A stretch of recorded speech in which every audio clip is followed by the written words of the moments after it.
దత్తహోమం గనక జరగకపోతే వ్యాలిడ్ అడాప్షనా కాదా అనేది చాలా మందికి ఒక అనుమానం ఉంటుంది. దత్తహోమం అనేది జనరల్ గా జరుపుతారు, అదొక ఫంక్షన్ లాగా. కానీ అడాప్షన్కి అది ఇంపార్టెంట్ అండ్ ఎసెన్షియల్ కాదు. మామూలుగా పురోహితు వచ్చి దత్తహోమం జరిపి ఆ ఆచారాలు అవన్నీ చేసిన తర్వాత పిల్లవాడిని తీసుకెళ్లి తల్లిదండ్రులు తీసుకుపోయే వాళ్ళ చేతిలో పెట్టడం, లేదా పిల్లని కానీ, ఇది దత్తహోమం కింద వస్తుంది. కానీ అది ఎసెన్షియల్ కాదు. అంటే ఖర్చు ఆర్భాటం అనేది అవసరం లేదు.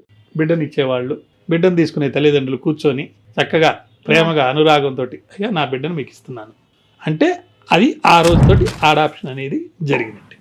దీనికి డాక్యుమెంటేషన్స్ ఏమైనా డాక్యుమెంట్ మళ్ళీ రిజిస్టర్డ్ అడాప్షన్ డీడ్ అనేది ఒకటి రాసుకుంటారు. ఆ రిజిస్టర్డ్ డీడ్ కనుక మీరు కోర్టులో చూపిస్తే ఇది జరిగింది వాస్తవం అనేదానికి ఒక ప్రిజంప్షన్ అనేది ఒక సెక్షన్ పెట్టాడు. దానికోసం ఇంపార్టెంట్ సెక్షన్ ఏమని చెప్పాడంటే, ఎవరైనా సరే ఒక రిజిస్టర్డ్ అడాప్షన్ డీడ్ కనుక తీసుకెళ్లి కోర్టులో చూపిస్తే ఎస్ ఇది నిజము అని నమ్ముతుంది కోర్టు.